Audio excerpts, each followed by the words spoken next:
골로새서 2장 6절에서 19절, 15절. 그러므로 너희가 그리스도 예수를 주로 받았으니 그 안에서 행하되. 오늘 말씀은 딱 한 가지입니다. 딱 한 가지. 이 바울이 골로새 교회에다가 편지하는 첫 번째 목적이기도 하고, 사실 이 이야기를 하기 위해서 편지를 쓴 거기도 합니다. 물론 구체적으로 얘기하는 것은 내일도 하지만은 오늘 이야기가 앞으로 이야기할 얘기의 중심이 된다고 보면 되겠습니다. 뭔 얘기냐 하면 예수 안에 사는 그리스도의 삶이 어떤 것인가, 다시 말해서 이러이러한 것인데 그것을 하지 못하도록 하는 것이 있는데, 그게 내일 말씀하는 겁니다.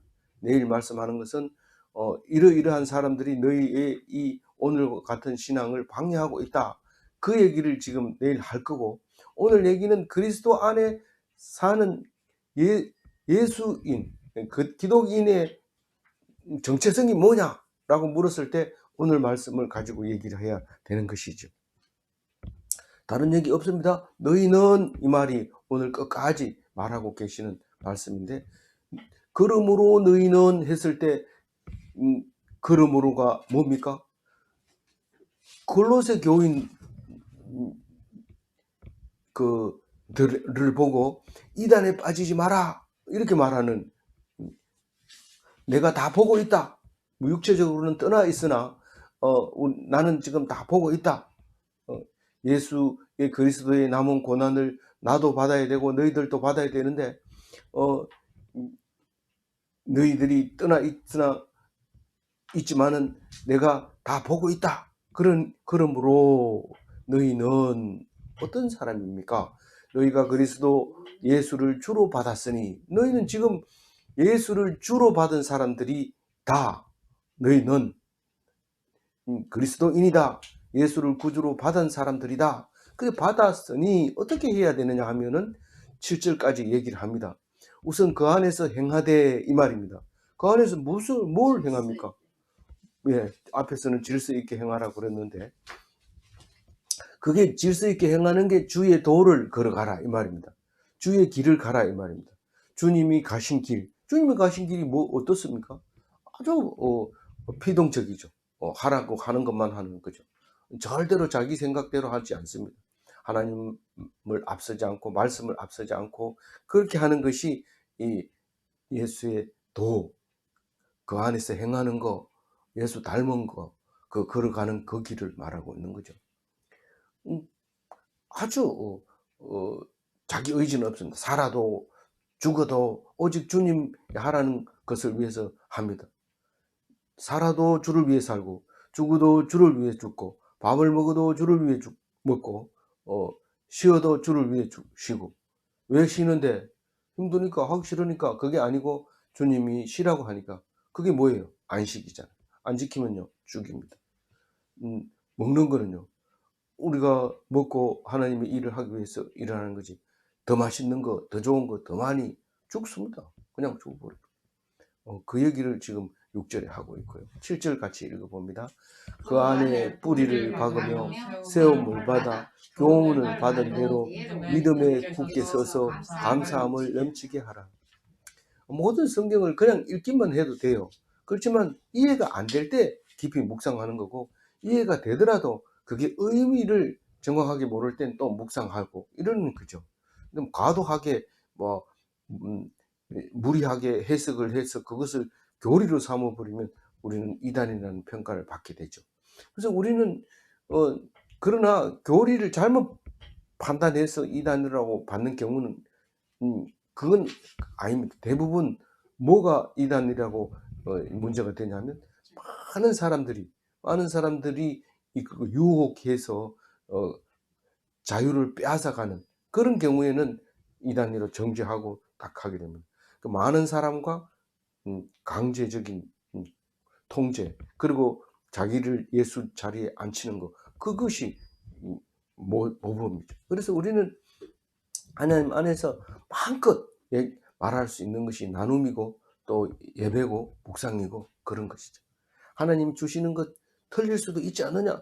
틀린 것은 틀리고 맞는 게 아니라 믿음의 대상이 성경 말씀이기 때문에 어떻게 믿느냐 하는 것이지요. 그게 우리에게 주신 엄청난 자유고 예수 그리스도 안에 가는 길을 걸어가는 것이지. 그래서 그 안에 뿌리를 박으며, 이 말은 예수 안에서 뿌리를 내리고 이 말입니다. 뿌리를 예수 안에다 내려놓고 딴짓을 한다면 그건 뿌리를 내린 게 아니죠. 우리는 이 뿌리는 화단에 있고 꽃은 여기 우리 예배당에 와 있다면은 그거는 죽은 거죠. 근데 뿌리를 그 화단에 내리고 거기에서 꽃을 피워야 되는, 그때 예수님 안에서 뿌리를 박으면서 세움을 받는다는 것은 지어져 간다, 그런 뜻입니다. 집을 짓는다, 집을 세운다, 이렇게 말하죠.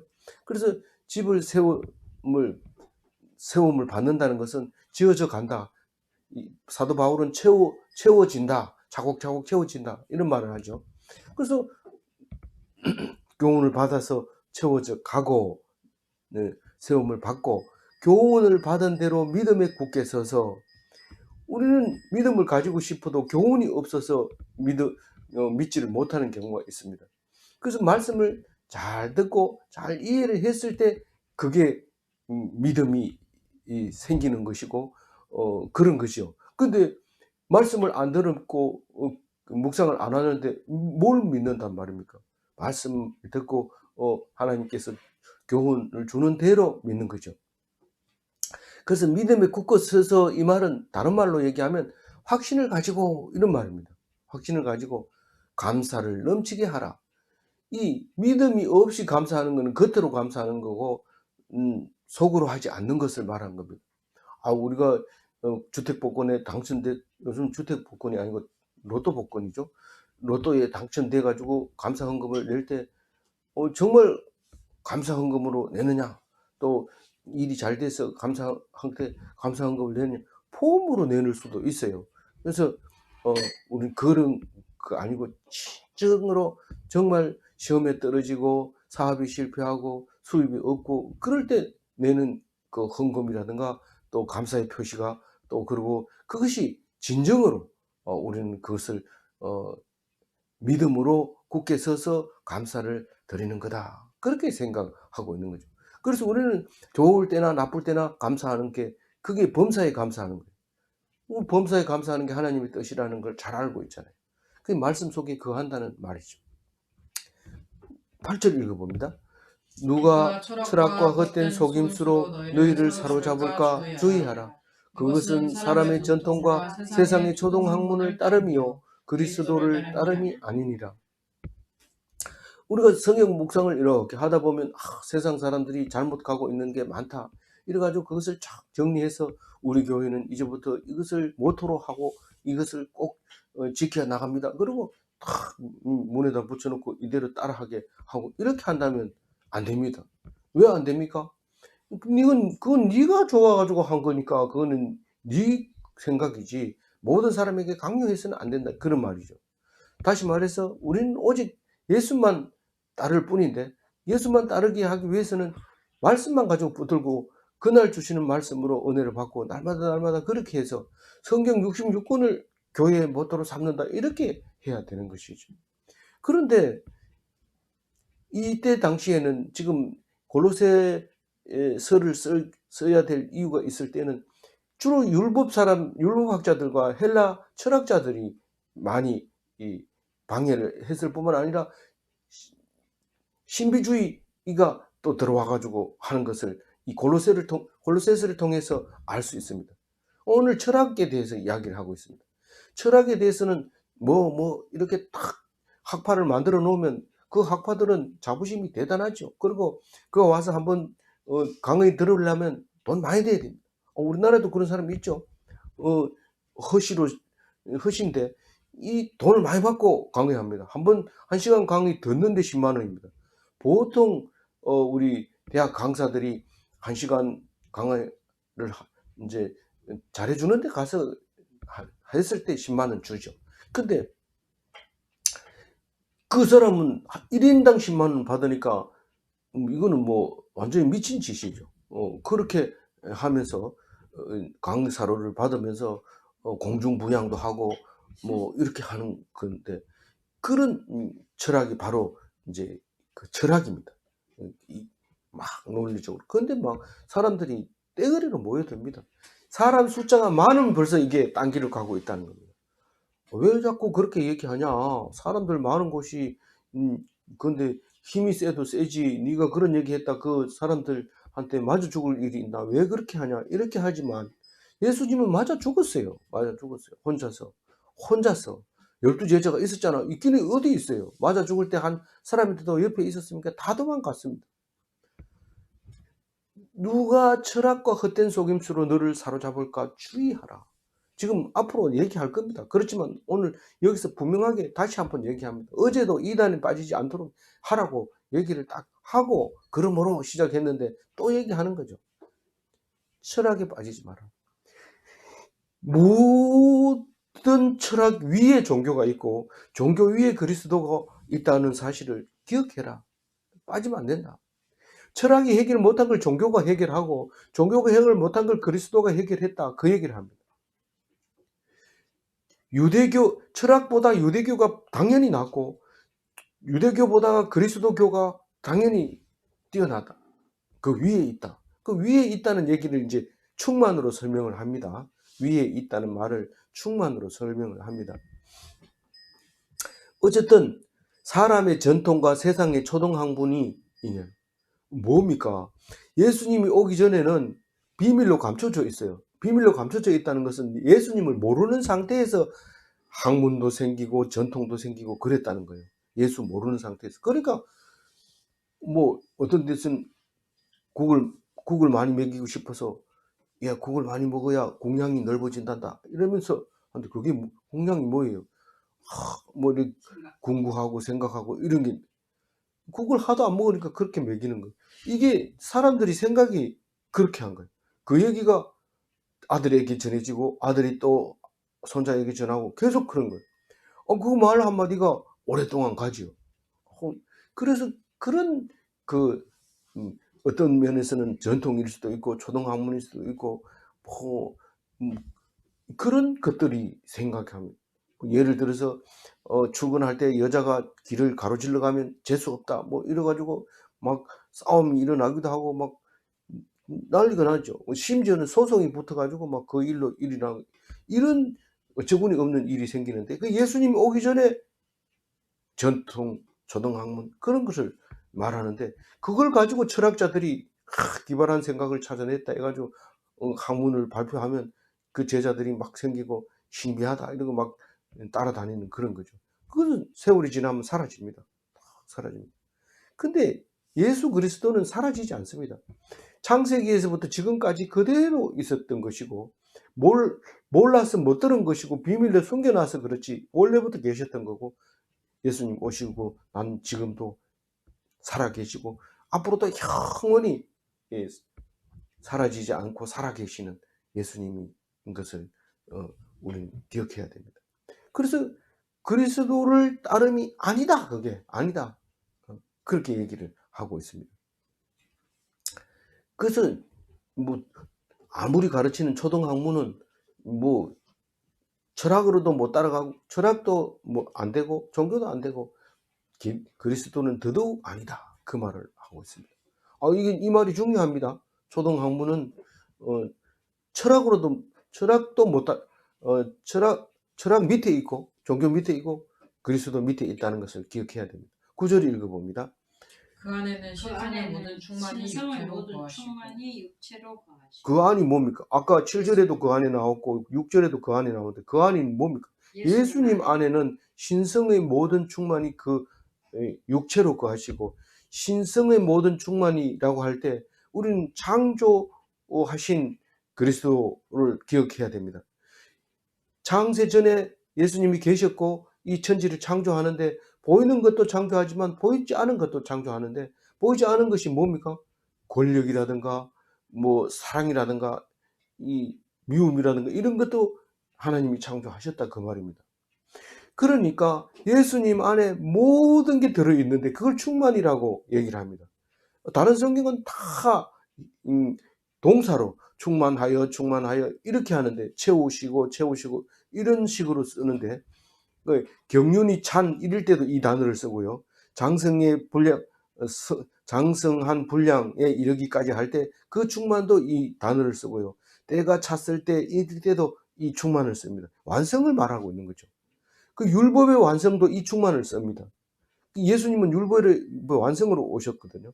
그래서 율법을 완성했다 할 때 이 충만이라는 단어를 쓰고, 어떤 때는 또 이방인의 수가 찰 때까지 할 때 이 차다하는 것이 충만으로 표현할 때가 있습니다. 그리고 이 골로새서 1장 앞에 우리가 나왔어요. 한번 1장 19절 한번 읽어볼까요?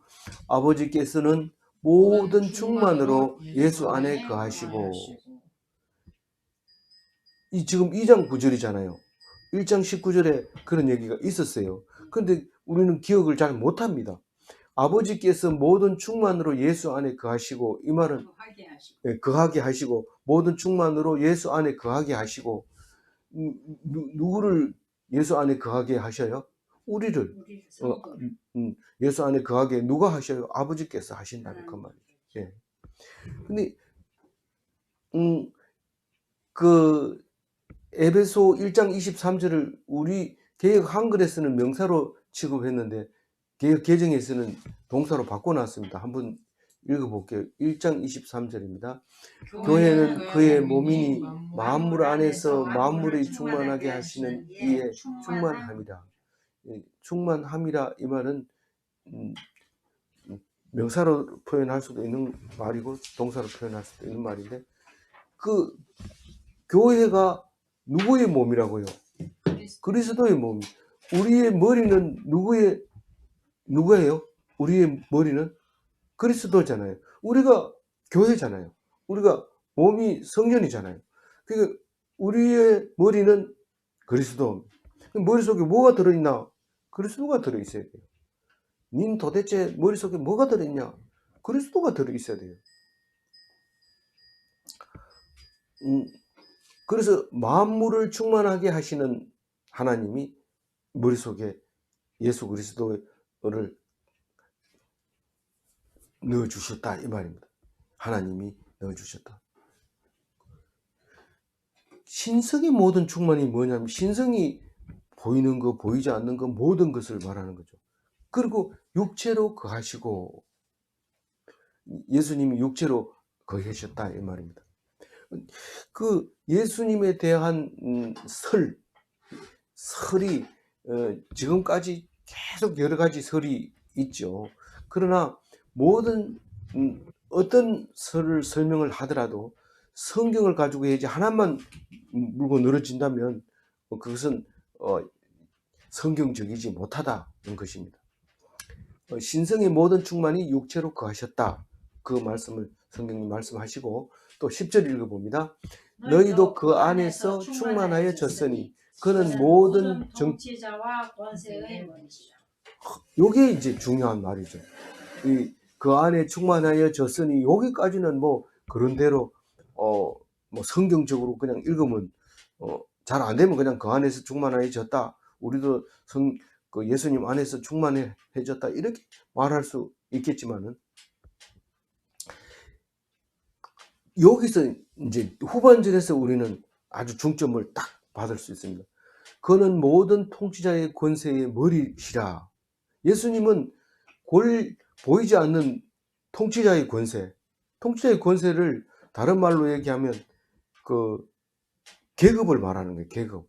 우리는 항상 계급 밑에 살고 있어요. 계급 높은 사람이 한마디 딱 하면 거기에 무조건 복종을 해야 되는 거죠. 근데 모든 계급의 머리면은 어떻게 되는 거예요? 그 머리가 하는 대로 하는 거예요. 예수님보다 위에 있는 권세는 없다는 얘기죠. 우리는요. 우리는 예수님 안에서 예수님과 동등되게 되는 거예요. 그러니까 우리를 통치할 수 있는 권세가 세상엔 아무도 없다는 거예요. 그거를 모르는 사람은 기독교인들 중에는 교회에서 생긴 일을 고소를 해서 재판을 받는 경우가 있는데, 부끄러운 일이죠. 예수님이 없는 일을 하고 있는 거죠. 예수 믿는 자는 그렇게 하면 안 됩니다. 죽으라 하면 죽고 살으라 하면 살고 이래야 되지.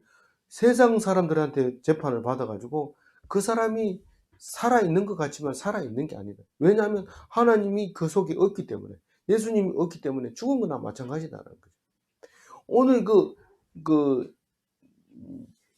하나님이 창조하셨다고 하는 1장 16절의 말씀을 이렇게 빌어와 보면 통치자와 권세와 왕권과 주권 이랬는데 여기서는 두 가지, 그 통치자와 권세 이렇게 두 가지만 얘기를 했어요.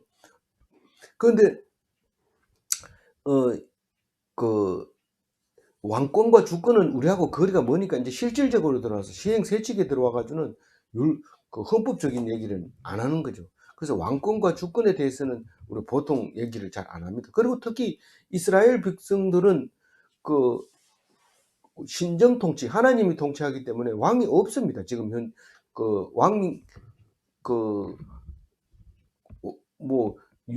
지금 로마가 통치를 하고 있으니까 로마 황제가 있긴 해도 거기에 복종하지 않습니다. 할 수 없이 끌려가는 것이지, 이렇게 그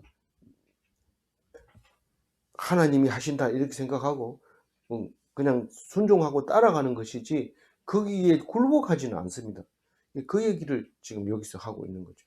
사도 바울은 황제의 권위에 도전했기 때문에 황제가 제일 미워하고 어떻게 한 사람이 이 모든 사람을 움직인다고 생각하고 죄를 뒤잡아 씌우고 화재를 일으켰다고 죄를 뒤잡아 씌우고 그렇게 합니까? 그 사람들이 놀래죠. 집행관들도, 법집행관들도 무슨 뭐 황제가 벌벌 뜨는, 그렇게 무서워하는 사도 바울이 있단 말이나, 이런 얘기를 하게 되죠. 사실은 그 사람은 스스로 자살하죠. 바로 사도 바울을 죽인 바로가 아니고 네로가 폭동이 일어나서 이제 자살하는 건데, 그런 미치광이가 왕을 하니까 이제 이런 일이 생긴데, 그래도 바울은 하나님이 주신 왕권에 순종하지 않고 머리를 들고 있다가 머리가 잘리는 거죠. 11절 읽어봅니다. 또 그 안에서 너희가 손으로 하지 아니한 할례를 받았으니 곧 육의 몸을 벗는 것이요 그리스도의 할례니라. 여기서는 지금 앞에서는 철학, 그 다음에 도덕적인 거, 그 다음에 오늘 여기서 통치자, 권세 이렇게 얘기하고 11절에 와가지고는 율법에 대해서 너희들이 자유로운 사람이다 라고 얘기를 하려고 시작을 하는데 좀 어려워요. 말은 좀 어렵지만 읽어보면 그 말이 있구나. 온갖 성경 신앙생활을 하는데 방해되는 얘기들을 지금 쭉 나열하고 있는 거죠. 유대인들은 할례를 해가지고 있습니다. 그 할례는 그 남자들의 성기를 포피를 베는 거기 때문에 벗으면 거기 표시가 납니다. 그래서 함부로 안 보여주지만 그래도 그 할례 받은 사람들끼리는 목욕탕에 가서 다 볼 수 있는 거죠. 그래서 어쨌든 손으로 그걸 잘라 가지고 며칠 동안 아물 때까지 기다려야 되는 그런 일이 생기는데, 이 사도 바울은 1차 전도 여행을 마치고 와서 할례를 안 받아도 하나님 백성 될 수 있다는 것을 회의를 통해서 결정을 하고 나서 한 겁니다. 그것도 사람이 결정한 거 아니냐 이런데, 우리는 사람이 하나님을 통해서 사람이 결정하는 거죠. 그걸 순종하고 믿는 것이 믿음이지, 네가 하나님이냐 사람이면서 무슨 사람 주제에 결정해놓고 하나님이 했다 그러냐 이렇게 말하면 순종자가 아닙니다.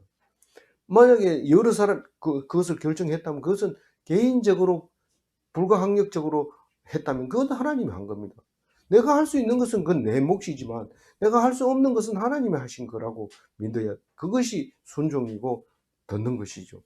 그것을 고치겠다고 촛불 들고 광화문 가는 거 내가 가면 안 되죠. 남이 가는 거는 그건 하나님이 하는 거니까 그건 놔둬야 돼요. 놔둬야 되지만 내가 가는 것은 네 몫은 네가 지금 안 하고 네 몫이 그게 아니다라고 하는 것을 말하고 있는 거죠.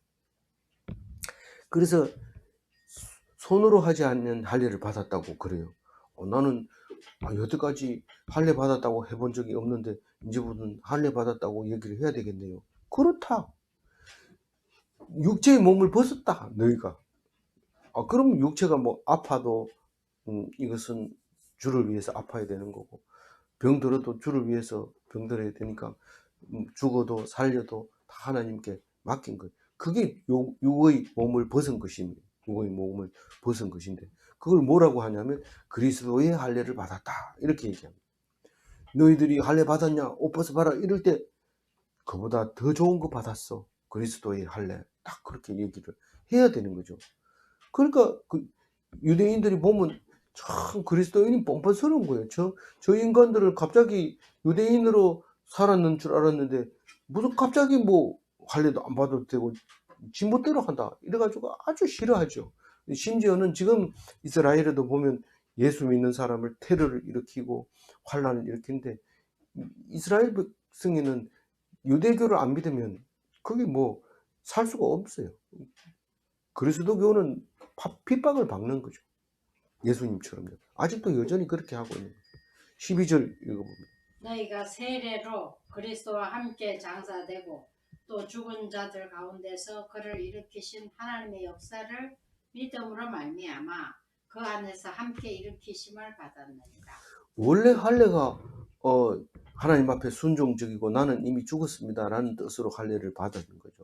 그냥 껍질을 까가지고 흉터를 남겨놓는다고 해가지고 그게 할례가 아니라 내가 하나님께 바친 바 되었다. 그러니까 살아도 하나님, 죽어도 하나님이다 라는 것을 말하기 위해서 표시를 해놓은 건데, 그리스도의 할례를 받으면 세례 받는 거다 이렇게 얘기합니다. 근데 세례를 받은지 안 받은지 모르니까 여러 사람 앞에서 보는 데서 정인 앞에서 세례를 주고 세례 정서를 줍니다. 세례 정서를 줘가지고 안 믿으면은 그때 찍은 사진 보여줍니다. 그래도 안 믿으면 그때 세례 받은 거 본 사람들이 얘기를 합니다. 꼭 그렇게 사람들 앞에서 세례 받은 걸 얘기해야 되냐? 안 해도 된다. 그러니까 물로 세례를 받는 것과 성령으로 세례 받는 것이 있는데, 어떤 사람은 세례 안 받고 성령 세례부터 먼저 받는 사람도 있고, 또 세례를 받고 또 열심히 신앙생활 하다 성령 세례 받는 사람도 있고, 그렇게 세례를 받는데 그 세례 자체가 그리스도와 함께 장사되는 것이라. 죽어버린 거예요. 몸은 죽어버리고 지금 살아있는 건 뭐냐? 그것은 그리스도가 사는 것이다. 어떻게 그렇게 말할 수 있느냐? 참, 이 성경 아니고는 설명 자체가 안 되죠. 그리스도와 함께 잠사되었다는 것은 부활체를 산 거다. 부활한 사람으로 사는 거다 라고 얘기합니다. 또 죽은 자들 가운데서 그를 일으키신 하나님의 역사를 믿음으로, 12절 읽은 거죠. 예.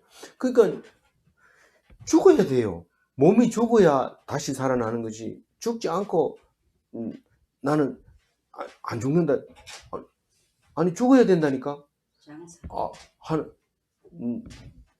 산 자는 영원히 죽지 않고 죽어도 살리라 이렇게 말했잖아요. 그러니까 나는 살아서 안 죽을래요. 죽지 않고 살래요. 이런데 죽습니다. 죽어도 살고 죽은 자 가운데서 살입니다. 그래서 죽은 자 가운데서 그를 일으키신 하나님, 예수님이 죽은 뒤에 3일 후에 살아나잖아요. 금요일 날 저녁에 돌아가셔서 주일날 아침에 살아나는, 그거를 말하는 거죠. 그 하나님의 역사라고 하는 것은 뭡니까? 사역을 말하는 거예요. 일하심을, 작업을 말하는 거예요. 하나님이 작업하셨다. 하나님이, 효력이라는 단어를 쓸 수도 있어요. 하나님이 효력을 발생했다 이런 말을 하고 있습니다. 죽은 자 가운데서 살아난 효력을 하나님이 만들어 주셨다는 거죠.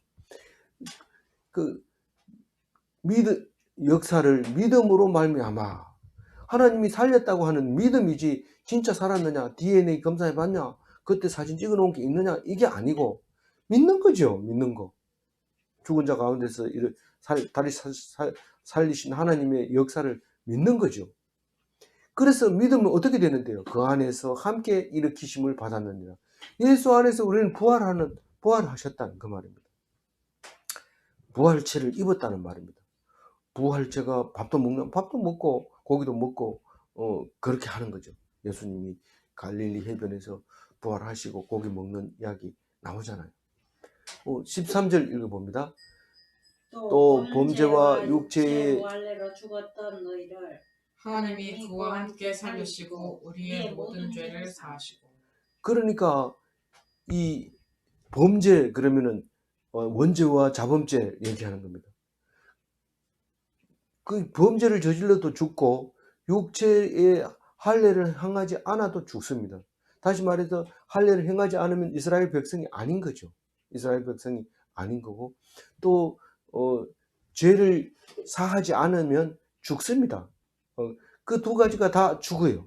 그러니까 우리는 두 가지 안 했던 사람들이에요.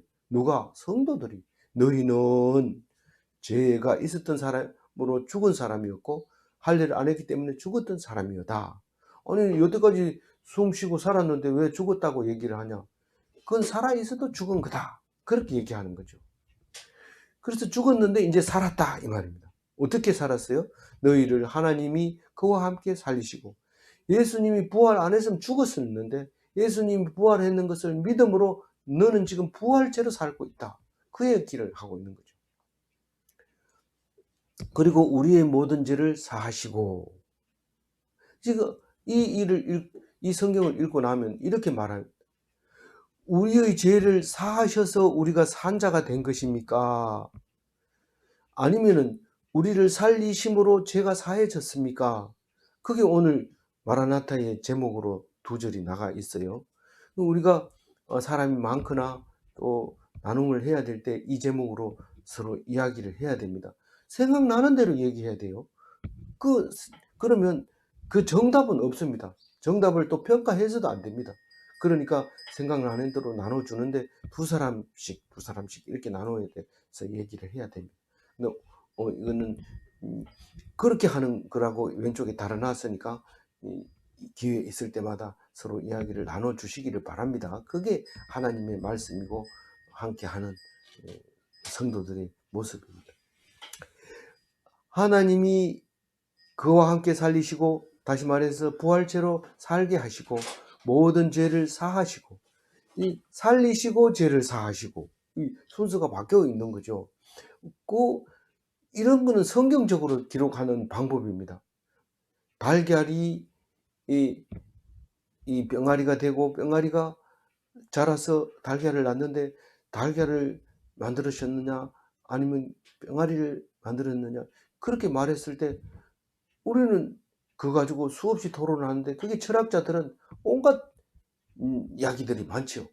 뭐 철학적으로 그걸 해석할 때 엄청나게 많이 얘기를 합니다. 그래서 이걸 주장하면 이학파가 되고 저학을 주장하면 저학파가 됩니다. 근데 하나님은 그런 걸로 말하는 게 아니고 너가 닭이 계란을 낳았을 때 기뻤느냐 아니면 계란이 병아리 될 때 기뻤느냐 어떤 것이 기뻤는지 말해봐라. 이렇게 성경은 그런 식으로 기록을 하지 먼저냐 나중이냐 이거 가지고는 안 됩니다. 왜냐하면 영적인 것이고 신성이 충만한 사람들이 말은 먼저고 나중이 중요한 게 아니라는 것을 시간적인 차원에 있는 것이 아니라는 것을 말하고 있는 것이죠.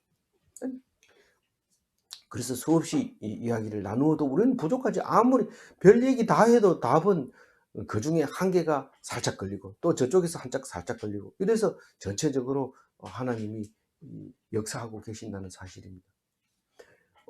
14절 안 읽었죠? 예, 읽어보면 우리를 거스리고 불리하게 하는 법 조문으로 쓴 증서를 지우시고 제하여 제하여 보내사 십자가에 못 박으시고. 우리는 율법, 십계명, 토라 이런 것들을 굉장히 중요시 여기고 무슨 행사가 있을 때마다 뭔 일이 있을 때마다 하는데 유대적이죠. 유대적인데 그것을 불리하게 한다는 거예요. 살인하지 말라. 그럼 살인한 사람들은 살지도 못하잖아요. 다 불리해요. 그 법을 만들어 놓음으로써 죄가 발생한 거예요. 그래서 법이 만들어 놓은 걸 법조문이라고 그래요. 법을 만들어 놓은 게. 그런데 우리가 하는 행동에 전부 거스려서 만들어 놓은 거예요. 미워하지 마라. 하나님은 우리를 미워하도록 만들어 놨는데 탐내지 마라, 미워하지 마라, 죽이지 마라, 그렇게 하는 거예요. 우리는 하루도 수없이 사람을 죽입니다. 어떻게 해요? 미워함으로 이미 살인한 것이다.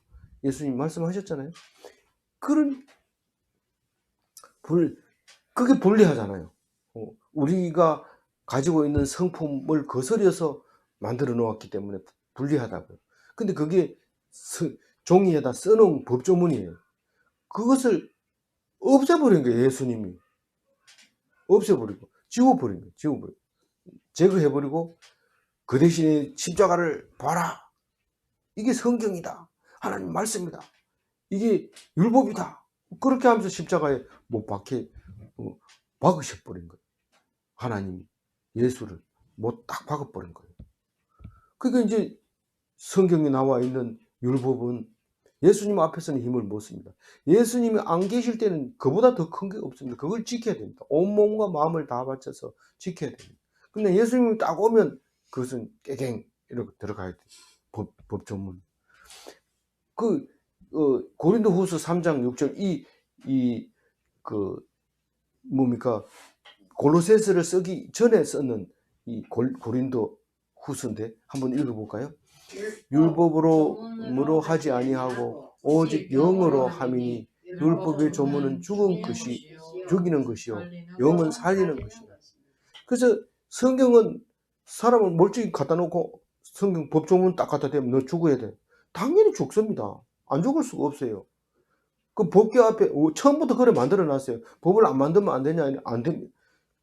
그러면 뭐 하나님도 계실 필요 없죠. 그래서 하나님은 법계 위에 딱 앉아서 용서를 다 그것을 일일이 용서를 하죠. 하나님이.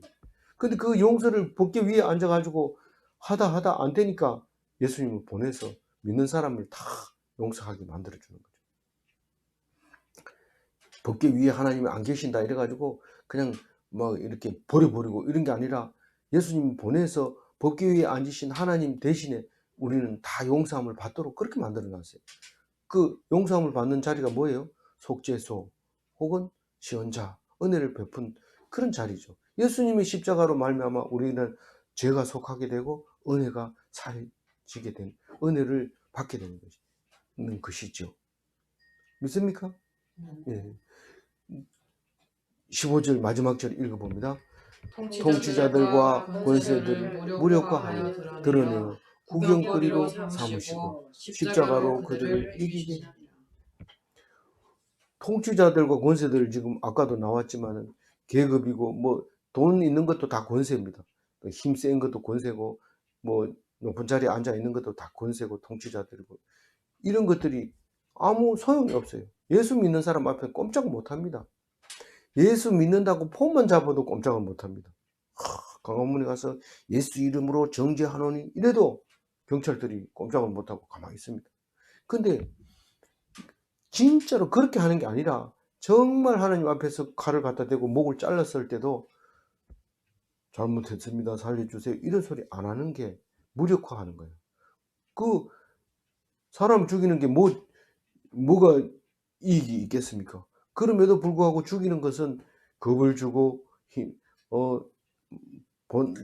본때를 보여줘서 자기들이 이 목적을 달성하려고 하는데 그게 아무 작동도 안 하고 있으니까 그 하는 짓이 아주 부끄럽게 되는 거죠. 구경거리가 되는 거죠. 그리고 나중에 딱 조사받은 사람을 죄 없이 죽였다 이래가지고 자기들이 비참하게 감옥 생활을 하게 되는 그런 일이 생기는데 그게 통치자들과 권세들을 무력화하고 그것이 다 드러내서 구경거리로 삼는 그런 건데 예수님은 딱 한 가지 방법으로 그렇게 하신 거예요. 십자가에 못이 박혀버린 거예요. 박혀버리니까 다 이기고 부활하시잖아요. 모든 원수들을 다 이기고 부활하는데 눈에 보이는 권세들을 무력화하는 것으로 이기는 것이 아니라 눈에 보이지 않는 죽음까지도 이기고 부활하셨다는 것을 우리가 알아야 됩니다. 오늘 10절을 가지고 정리합니다. 10절 다시 한번 읽어볼까요? 너희도 그 안에서 충만하여졌으니 그는 모든 통치자와 권세에 버리라. 기독인은 세상을 판단할 수 있습니다. 이게 옳다 그러다 하나님 앞에 서 판단할 수 있지만 세상은 그리스도를 판단할 수 없습니다. 위에 있기 때문에, 그 위에 있기 때문에. 이 말씀 기억하고 세상을 겁먹지 마시기 바랍니다. 두려워하지 마시기 바랍니다. 할 수 있다. 누가 있으면, 예수님이 있으면 그 마음으로 오늘도 승리하시고 올해 마지막까지 52주까지 달려오신 것 감사합니다. 수고하셨습니다. 오늘 52주 마지막 주를 하나님 앞에 온전히 드리며 감사하는 하루 되시기 바랍니다. 기도하겠습니다. 하나님 감사합니다. 2021년을 주시고 마지막 주까지 달려오게 해주셔서 감사합니다. 우리가 하다샤 성회를 7년 동안 지켜주시고 또 안식도 할 수 있게 해주셔서 감사합니다. 우리는 이 말씀 붙잡고 죽을 때까지 하나님 말씀을 기뻐하고 즐거워하고 감사하며 하나님께 영광 돌리며 예수 부활하신 그 부활체로 살다가 예수님을 따라갈 수 있도록 인도하여 주시고 이끌어 주시고 인도하여 주옵소서. 감사하고 우리 주 예수 그리스도 이름으로 기도 올리옵나이다. 아멘.